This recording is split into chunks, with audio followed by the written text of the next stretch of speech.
கிறிஸ்துவுக்குள் பிரியமானவர்களே, இந்த அருமையான காலை வேளையிலும் ஓய்வு நாளுக்கென்று தேவ செய்தி கேட்க வந்தவங்கள் ஒவ்வொருவரையும் இயேசுவின் நேற்று நாமத்தினாலே அன்பின் வாழ்த்துக்கள். தேவனாகிய கர்த்தர் நம்மை ஆசீர்வதிப்பார்.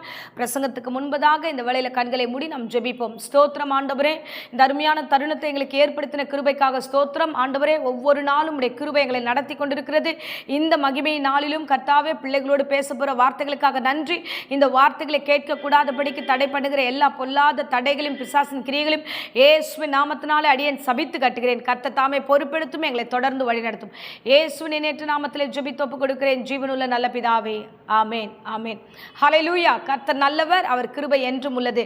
பாருங்க, இந்த நாட்களில் நம்முடைய சபையில் 40 நாள் உபவாச ஜெபம் கடந்து போய் கொண்டிருக்கிறது. விசேஷமாக ஆகஸ்ட் 15க்காக நம்ம உபவாசித்து ஜெபித்து கொண்டிருக்கிறோம். அழிந்து போகிற வாலிபர்கள் கர்த்தர் மீட்டெடுக்கும்படியாய் அடியனுக்கு கொடுத்த தரிசனத்தை முன்வைத்து இந்த வேளையில் அந்த மீட்டிங்காக நாங்கள் ஜெபிக்கிறோம். வருகிற ஆத்துமாவெல்லாம் ரட்சிக்கப்பட வேண்டும். ஸோ அந்த நாள் எல்லா காரியத்தையும் கர்த்தர் ஆசீர்வதிக்கணும்னு சொல்லி அதற்காக நாங்கள் ஜெபிக்கிறோம். சபையாய் எல்லோரும் சேர்ந்து ஜெபித்து கொண்டிருக்கிறோம். நீங்களும் ஸோ இந்த ஜெபத்தில் கலந்து கொள்ளுங்கள். நிச்சயமாக உங்கள் ஒவ்வொருவரையும் ஆசீர்வதிப்பார். ஆமென். ஸோ இப்பொழுதும் வேத வசனத்துக்கு நேராக நம்முடைய கவனத்தை திருப்புவோம். யாக்கோப்பு 4ஆம் அதிகாரம் 7ஆம் வசனத்தை நாம் வாசிப்போம். தேவனுக்கு கீழ்ப்படிந்திருங்கள், பிசாசுக்கு எதிர்த்து நில்லுங்கள், அப்பொழுது அவன் உங்களை விட்டு ஓடி போவான். ஆமென். ஹல்லேலூயா. கர்த்தர் நல்லவர். இந்த காலை வேளையிலும் நம்மளோடு பேசுகிற அருமையான வார்த்தை, தேவனுக்கு கீழ்ப்படிந்து நடக்கணும். அதுக்கு அடுத்த வார்த்தை என்ன தெரியுமா சொல்லுது? பிசாசுக்கு எதிர்த்து நில்லுங்க. அப்போ இங்க 2 காரியத்தை ஆண்டவர் இந்த நாள் நம்மளோடு பேச ஆண்டவர் விரும்புகிறார். நாம பிசாசுக்கு எதிர்த்து நிற்கணும். ஏன் எதிர்த்து நிற்கணும்? பிசாசு எப்படிப்பட்டவனா இருக்கிறானா, நம்மை அழிக்கும்படியாக அவன் கடந்து வருகிறான். 1 பேதுருல நம்ம வாசிக்கிறோம், 5 வாசிக்கிறோம் பாருங்க. பிசாசானவன் எவனை விழுங்கலாமோ என்று அவன் வகை தேடி சுற்றி கொண்டிருக்கிறான். சமாதானத்துக்கு ஏதுவாய் எங்கேயும் யாரையும் விடமாட்டான். அது உங்க வீடாகட்டும், வேலை ஸ்தலமாகட்டும், இல்ல சபையாகட்டும், எல்லா இடங்களிலும் பிசாசின் கிரியைகள் அவைகள் எப்படியாகிலும் தடை செய்ய வேண்டும். தடை செய்கிற ஆவிகள் அவைகள்லாம். ஸோ அப்பேற்பட்ட ஆவிகளை நாம் என்ன பண்ணணும்னு வேதம் சொல்கிறதுனா, அப்பேற்பட்ட ஆவிகளுக்கு நீங்கள் எதிர்த்து நிற்க வேண்டும். ஆமென். அல்லேலூயா.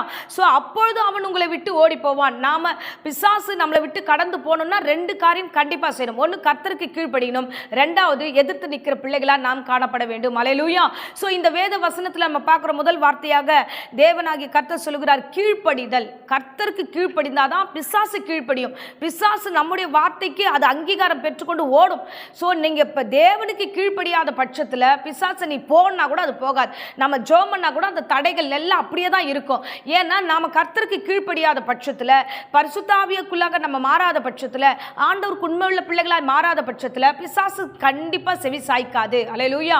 சோ நான் சொன்னா பிசாசு கேட்கும் அப்படின்றதெல்லாம் சும்மா கதை. நாம தேவனுக்கு உண்மையும் உத்தமமாய் கீழ்ப்படிதலோடு இருந்தா, பரிசுத்தமா இருந்தா மட்டும்தான் நாம கட்டளையிட்டா பிசாசு ஓடும். அல்லேலூயா. இல்லைன்னா பிசாசு நமக்கே ரிப்ளை கொடுக்க ஆரம்பிக்கும். பாருங்க, வசனம் ரொம்ப தெளிவாய் சொல்லுகிறார் யாக்கோப்பு, நீங்கள் தேவனுக்கு கீழ்ப்படிங்களேன். நீங்கள் கீழ்ப்படிந்தால் தேவனாகிய கர்த்தர் பரிசுத்தாவின் அபிஷேகத்தை தந்தருளுவார். அந்த பரிசுத்தாவின் அபிஷேகத்தினால நீங்கள் பிசாசை எதிர்கொள்ள முடியும். ஆமென். அல்லேலூயா. ஏன்னா நம்ம மாம்சமானவர்கள். சரீரம் மாம்சமானது. நிறைய விஷயங்களை மாம்சமா நம்ம விழுந்து போகிறோம். மாம்சம் பலவீனமா இருக்கிறது. ஆனா ஆவி உற்சாகம் உள்ளது. பரிசுத்த ஆவியான நம்ம இடத்துல வரும்போது நாம் பலனடைந்து என்ன பண்ணலாம்னா பிசாசின் கிரியைகளை எதிர்க்க முடியும். இப்போது வேத வசனத்துல அப்போஸ்தலர் 5ஆம் அதிகாரம் 32ஆம் வசனத்தை நம்ம வாசிப்போம். தேவன் தமக்கு கீழ்ப்படிகிறவர்களுக்கு தந்தருளின பரிசுத்த ஆவியும் சாட்சி என்கிறார்கள். ஆமென். ஹல்லேலூயா. தேவன் தம்முடைய பிள்ளைகள், கீழ்ப்படிகிற பிள்ளைகளுக்கு அவர் என்ன தந்தரில் இருக்கிறார்னா, பரிசுத்த ஆவியானவரை தந்தரில் இருக்கிறார். ஆமென். பரிசுத்த ஆவியான நம்ம இடத்துல இருக்கும்போது எப்பேற்பட்ட பிசாசின் கிரியைகளும் நாம் எதிர்த்து செயல்பட முடியும். ஆமென். பாருங்க, பிசாசு யார்? பிசாசு அவன் எப்பேற்பட்டவன்? யார் அவனா? அவனை குறித்து வேதம் என்ன சொல்லுகிறதுனா, அவன் பரலோகத்துல தேவ தூதனா, அவன் ஆராதனை கூடத்துல இருந்த ஒரு தேவ தூதன். அவனை குறித்து வேதம் சொல்லுகிறது. ஏசாயா 14ஆம் அதிகாரத்தில் நம்ம வாசிக்கிறோம் 12ஆம் வசனத்தில், அவன் எப்பேற்பட்டவனாக இருந்தானா, அங்க தேவனுடைய ஆலயத்தில் ஆராதனை பண்ணுகிற வேளையில தேவன் இல்லாத பொழுது அவன் தன் இருதயத்தில் ஒரு தீர்மானம், ஒரு காரியத்தை சொல்லுகிறான். என்னன்னா, பெருமையானவைகளை பேசுகிறான். தன் இருதயத்தில் பொல்லாத வார்த்தைகளை பேசுகிறான். பெருமையான வார்த்தைகளை பேசும்போது தேவனாகிய கர்த்தர் அவனை அந்த இடத்திலிருந்து தள்ளுகிறார். அல்லேலூயா. சோ பரலோகத்திலிருந்து தள்ளப்பட்ட தூதன் தான் பிசாசானவன். இப்போ இந்த பிசாசு வரும்பொழுது தன்னோடு அவனோடு கூட சேர்ந்த எல்லா கூட்டத்தையும் கூட்டிட்டு அவனோட ஒரு கூட்டத்தை கூட்டிட்டு வருகிறான். இங்க வந்து அவனுடைய கிரிகள் இந்த பூமியின் அதிபதியாக அவன் மாற்றப்படுகிறான். ஸோ அவன் அந்த பூமியின் காரியங்களை அவன் தடுக்கிறான். பூமியில நாம் வாழ்ந்து கொண்டிருக்கிறோம். நாம செய்கிற ஒவ்வொரு விஷயத்தையும், தேவ பிள்ளைகள் செய்கிற ஒவ்வொரு காரியத்தையும் அவன் தடை செய்கிற ஆவியாய் அவன் வருகிறான். ஹல்லேலூயா, ஹல்லேலூயா.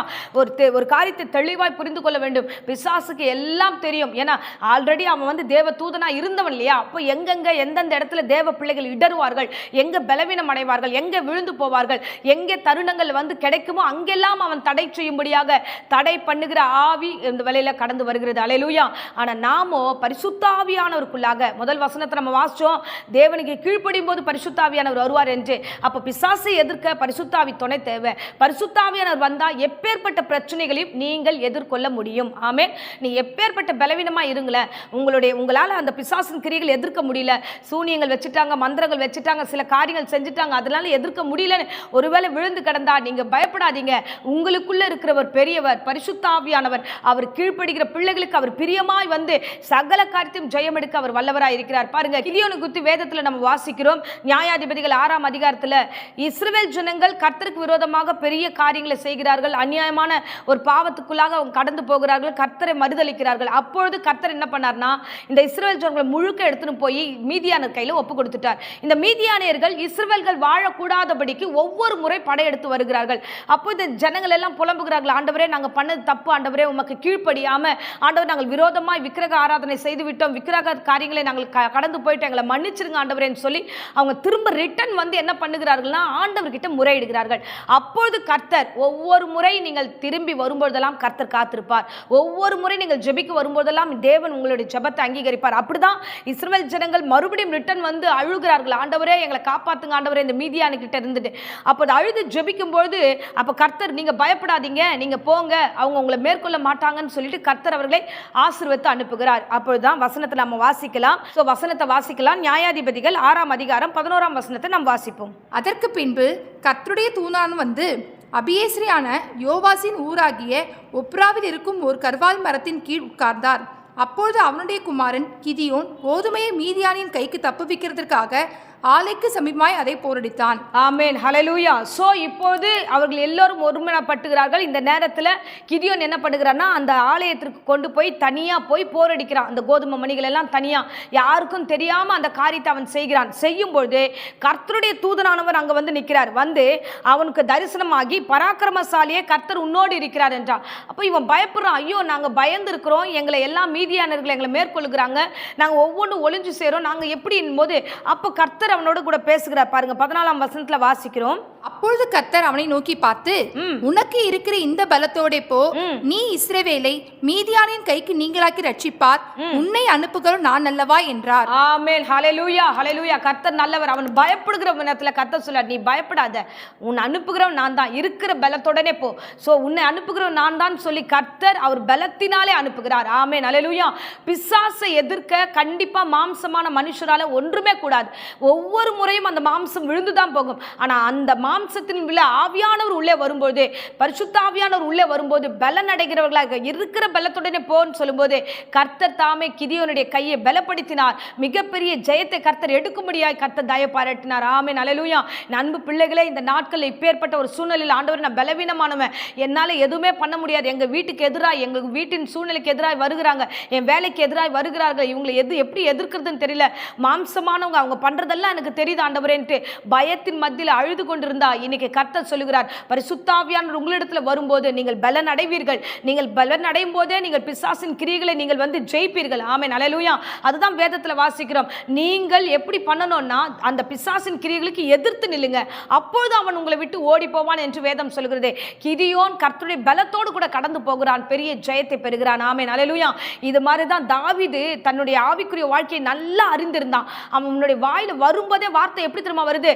சங்கீதம் 18ஆம் சங்கீதம் சங்கீதத்துல நம்ம வாசிக்கிறோம், 29ஆம் வசனத்தை வாசிக்கிறோம். உம்மாலே நான் ஒரு சேனைக்குள் பாய்ந்து போவேன், என் தேவனாலே ஒரு மதிலை தாண்டுவேன். ஆமென், ஹல்லேலூயா. சோ ஆவிக்குள்ளாக அவன் பேசுற, ஆண்டவரே உம்மாலே நான் ஒரு சேனைக்குள் பாய்வேன், மதிலை தாண்டுவேன். எந்த பிரச்சனையா இருந்தாலும் அந்த காரியத்தை உம்முடைய பலத்தினால, உம்முடைய ஆவியினால அதை என்னால செய்ய முடியும் என்று இந்த வேளையில் அவன் சொல்லுகிறான். ஆமென், ஹல்லேலூயா, ஹல்லேலூயா. கர்த்தர் நல்லவர். தாவீது ஆவிக்குரிய வாழ்க்கையில் அவன் சில காரியங்களை வந்து தெளிவோடு செயல்படுகிறான். அதுலயே நம்ம 1ஆம் வசனம் 2ஆம் வசனம் பார்த்தீங்கன்னா அவன் சொல்லுகிறான், நான் தேவனிடத்தில் அன்பு கூறுகிறேன், தேவனாகிய கர்த்தர் என் பலனாய் இருக்கிறார் என்று வாசிப்போம். 2ஆம் வசனத்தை வாசிக்கலாம். கர்த்தர் என் கன்மலையும் என் கோட்டையும் என் இரட்சகரும் என் தேவனும், நான் நம்பியிருக்கிற என் துருகமும் என் கேடகமும் என் இரட்சணிய கொம்பும் என் உயர்ந்த அடைக்கலுமாய் இருக்கிறார். ஆமென், ஹல்லேலூயா. என் தேவன் எப்பேற்பட்டவர் என்பதை நான் அறிந்திருக்கிறேன். அவர் என் கோட்டை, அவர் என் பலன், என் தஞ்சம், எல்லாவற்றையும் என்னை நடத்துகிறவர். அவரிடத்துல அவருடைய ஆவின் அபிஷேகம் என்னிடத்தில் இருக்கிறது என்பதை நல்லா புரிந்தவனாக சொல்லுகிறான். நான் தாண்டுவேன், என்ன பிரச்சனை வந்தாலும் எதிர்ப்பேன். என்ன சேனைகள், அங்க வசனம் அவ்வளோ தெளிவா இருக்குது. நான் ஒரு சேனைக்குள் பாய்வேன்னா, சேனைன்னா பல லட்சம் பேர் வந்தா கூட நான் பயப்பட மாட்டேன். ஒரு பெரிய சேனையே எனக்கு முன்னாடி எதிர்த்து நின்றா கூட நான் அதை எதிர்ப்பேன் என்று அந்த வேளையில அவன் வார்த்தை சொல்லுகிறது. ஆமென், ஹல்லேலூயா. தேவ பிள்ளைகளே, நாம ஆவிக்குரிய வாழ்க்கையில வளர வளர பரிசுத்தாவின் துணை கொண்டு வரும்போது எல்லா காரியத்தையும் தாண்ட முடியும், எல்லா காரியத்தையும் இன்று வெற்றி சிறக்க முடியும். ஆமென். பிசாசானவன் தடை செய்யும்படியாய் வருகிறான், விழுங்கும்படியாய் வருகிறான், ஒடுக்கும்படியாய் வருகிறான். அவனுடைய காரியம் என்ன தெரியுமா? நித்தமும் நம்மளை பயமுறுத்துறது தான். பாருங்க, இதே தாவீதை குறித்து நம்ம வேதத்துல வாசிக்கிறோம். 1 சாமுவேல் 17ஆம் அதிகாரத்துல பார்த்தீங்கன்னா, கோலியாத் என்பவன் 40 நாள் அளவும் இஸ்ரவேல் ஜனங்களை பயமுறுத்தி கொண்டிருக்கிறான். பயமுறுத்தி ஒவ்வொரு நாளும் வந்து சொல்லுகிறான், உங்களுக்குள்ள யாராகிலும் பலனுள்ளவர் இருந்தா வாங்கன்னு சொல்லி பயமுறுத்துகிறான். ஆனா அந்த இடத்துல ஒரு சின்ன பிள்ளை அந்த இடத்துல வருகிறான். இவன் தாவீது அந்த இடத்துல வரும்பொழுது அவன் என்ன அழகா ஒரு வார்த்தை திரும்ப சொல்லுகிறான். வாசிக்கலாம். 17ஆம் அதிகாரம் 45ஆம் வசனத்தை நாம் வாசிப்போம். அதற்கு தாவீது பெலிஸ்தேனை நோக்கி, நீ பட்டயத்தோடும் ஈட்டியோடும் கேடகத்தோடும் என்னிடத்தில் வருகிறாய், நானோ நீ நிந்தித்த இஸ்ரவேலுடைய இராணுவங்களின் தேவனாகிய சேனைகளுடைய கர்த்தரின் நாமத்திலே உன்னிடத்தில் வருகிறேன். ஆமென், ஹல்லேலூயா. சோ தேவனுடைய நாமத்தை கொண்டு உங்ககிட்ட வருகிறேன். ஆமென். அவன் பயங்கரமான ஒரு பெரிய ராட்சசன் வந்து பெரிய லெவல்ல நிற்கிறான். ஆனா இந்த பிள்ளையோ தேவ பலத்தினால அவனை மேற்கொள்ளுகிறான். ஒரே ஒரு கூழாங்கல் எடுக்கிறான், அவனுடைய நெற்றியில பட எறிகிறான். அவன் அப்படியே சுருண்டு விழுந்து மரித்து போகிறான் கோலியாத். சோ தேவ பிள்ளைகளே, நம்மனால முடியாதது ஒன்றுமில்லை. பரிசுத்தாவியானவர் வரும்பொழுதே நாம் பலனடைகிறோம். பரிசுத்தாவியானவர் வரும்போதே ஜெயம் பெறுகிறோம். பரிசுத்தாவியானவர் இருக்கும்போது இருக்கிற பலத்தோட நாம் கடந்து போவோம். இந்த உலகத்தை ஜெயிக்கிற ஜெயம், ஹல்லேலூயா, தேவனால நீங்க பிறந்திருந்தீங்கன்னா இந்த உலகத்தை உங்களால நிச்சயமாய் ஜெயிக்க முடியும். ஆமென். சோ இந்த நாட்கள்ல கிதியோன் ஜெயித்தது போல, மீதியானியரை ஜெயித்தது போல, இந்த இடத்துல நம்ம பார்க்கிறோம் பெலிஸ்தரை ஜெயித்த தாவீதை போல நாமும் நமக்கு முன்பதாக வருகிற ஒவ்வொரு பிரச்சனைகளும் நம்மால் ஜெயிக்க முடியும், ஜெயம் எடுக்க முடியும். உங்களால் கர்த்தர் எல்லாவற்றையும் செய்து முடிக்க வல்லவராய் இருக்கிறார். ஆமென், ஹல்லேலூயா. அதுதான் நம்ம வேதத்தை முதல்ல காரியத்தை வாசிச்சோம். நீ கீழ்ப்படிந்து நடமா, உனக்கு எதிரா உங்களை டிஸ்டர்ப் பண்ற, உங்களை ஒடுக்குகிற, உங்க வேலையின் காரியத்தை கெடுக்கிற, உங்க ஆவிக்குரிய வாழ்க்கையை நிர்மூலமாக்க காத்திருக்கிற பிசாசுக்கு எதிர்த்து நில்லுங்கள். நீங்கள் எதிர்த்து நில்லுங்க. ஒவ்வொரு வீட்டுக்குள்ள இருக்கிறான் அந்த பிசாசை, நீ எதிர்த்து நில்லு. சோ எதிர்த்து நில்லுன்னா நம்ம வந்து ஆவியில செய்யணுமே தவிர மாம்சத்துல செய்யக்கூடாது. எதிர்த்து நிற்கும் பொழுதுதான் தேவனாகிய கிறிஸ்து நம்மளை பலப்படுத்தி அவருடைய ஆவியினாலே எல்லாவற்றையும் ஜெயிக்க நம்மளால முடியும். ஆமென், ஹல்லேலூயா. சத்தியத்தை அறிவீர்கள், சத்தியம் உங்களை விடுதலையாக்கும். சத்தியம் தான் நம்மளை விடுதலையாக்கும். இந்த பிரசங்கத்தின் மூலமா நீங்கள் விடுதலையாக்கப்பட்டவர்களாக காணப்பட வேண்டும். வெறுமையா எந்த மனிதனிடத்துல போய் பேசவே முடியாது. எந்த இடத்துலையுமே போய் மாம்சமா போய் சண்டை போட முடியாது. நீ எங்க போனாலும், அது கோர்ட் விஷயமாகட்டும், இல்லைன்னா நீங்க வந்து ஸ்டேஷன்ல போற பேசுற விஷயமாகட்டும், இல்ல உங்க ஆபீஸ் விஷயமாகட்டும், வீட்டின் காரியமாகட்டும், எங்கே போனாலும் மாம்சமா போனீங்கன்னா தோத்துருவீங்க. ஆவியோடு போங்க, நல்ல ஜெபம் பண்ணிட்டு போங்க, பரிசுத்தாவியின் துணை பெற்றுக்கொண்டு போங்க, கர்த்தருக்கு கீழ்ப்படிந்து ஆவிக்குரிய வாழ்க்கையில் ஸ்திரமா கடந்து போங்க. என் தேவனாகிய கிறிஸ்து ஜெயம் எடுக்கிறவர் உங்களோடு இருக்கிறார். ஆமென், ஹல்லேலூயா. தாவீது அவ்வளோ கான்ஃபிடென்ட்டா சொல்றான் பாருங்க, நான் ஒரு சேனைக்குள் பாய்வேன், கர்த்தருடைய பலத்தினால ஒரு சேனைக்குள் பாய்வேன் என்று. அந்த ஒரு பலனும் அந்த ஒரு விசுவாச வார்த்தை உங்கள் வாய்களில் இருக்க வேண்டும். என் தேவனாகிய கிறிஸ்து உங்களுக்கு பலனா இருந்து அவர் எல்லாவற்றும் ஜெயம் எடுக்க வல்லமுள்ள தேவனாய் இருக்கிறார். ஆமென். இப்பொழுதும் அடியேன் உங்களுக்காக ஜெபிக்கிறேன். இருந்த இடங்களை கண்களை மூடி ஜெபிப்போம். அன்பு ரட்சகா, இந்த அருமையான தருணத்தில் ஆண்டவரே அப்பா இந்த பிரசங்கத்தை கேட்ட ஒவ்வொரு பிள்ளைகளுக்காக ஜெபிக்கிற ராஜா, பிசாசானவன் எந்தெந்த வீடுகளில் எந்தெந்த இடங்களில் ஆண்டவரே அப்பா சுற்றி திரிகிறானோ அப்பேற்பட்ட பிசாசின் கிரியைகளை இயேசுவின் நாமத்தினால் நாங்கள் சபித்து கட்டுகிறோம் கர்த்தாவே. அப்பா ஆண்டவரே அப்பா தேவையற்ற காரியங்கள் எல்லாம் ஆண்டவரே அப்பா அந்த வீட்டிற்குள்ளே ஆண்டவரே கொண்டு போகிற பிசாசை நிர்மூலமாக்குகிறேன் ராஜா. அப்பா நன்றி ஆண்டவர், நன்றி ஆண்டவர். உடைய ஆவினாலே ஜெயம் எடுக்கிறோம், ஆவினாலே ஜெயம் எடுக்கிறோம் ஆண்டவரே. அப்பா பிள்ளைகளை பலப்படுத்துங்க. கிதியோனுக்கு கொடுத்த பலத்தின்படியே கர்த்தாவே அவன் ஜெயித்தது போல இந்த பிள்ளைகளுக்கு பலம் தருவீராக ஆண்டவரே. அப்பா உமக்கு ஸ்தோத்திரம் ஸ்தோத்திரம். தாவீது சொல்லப்பட்ட விசுவாச வார்த்தையின்படியே நாங்களும் ஆண்டவரே எங்கள் பிள்ளைகளும் விசுவாசத்தோடு பிசாசை ஜெயிக்க கிருபை தருவீராக. தொடர்ந்து காத்துக்கொள்ளுங்க. தேவ பிரசனம் வீடுகளில் ஆண்டவரை கடந்து போகட்டும், வியாபாரங்களை கடந்து போகட்டும், வேலை ஸ்தலத்தில் கடந்து போகட்டும், ஆண்டவரை படிக்கிற இடத்துல கடந்து போகட்டும். எங்கெல்லாம் ஆண்டவரே ஜெயம் தேவைப்படுகிறதோ அங்கெல்லாம் பரிசுத்தாவியானவர் கடந்து செல்வீராக. எல்லா தடைகளையும் நாச மோசங்களையும் இயேசுவின் நாமத்தில் சபித்து கட்டுகிறேன். இந்த வேளையில் ஆண்டவரே பலவீனத்தோடு சுகவீனத்தோடு யாராகிலும் இந்த பிரசங்கத்தை கேட்டுக்கொண்டிருந்தான் பூரண சுகத்தை கொடுத்து சரீரத்தை பலவீனப்படுத்துகிற பலத்தின் ஆவியை நான் நிர்மூலமாக்குகிறேன். வியாதி உன்னிலிருந்து நீக்குவேன் என்ற வாக்கின்படி ஆசீர்வதிக்கிறேன். தொடர்ந்து காத்துக்கொள்ளும் வழி நடத்தும் இயேசுவின் நேற்று நாமத்தில் ஜெபித்து ஒப்புக் கொடுக்கிறேன் ஜீவனுள்ள நல்ல பிதாவே. ஆமேன் ஆமேன். Praise the Lord. God bless you.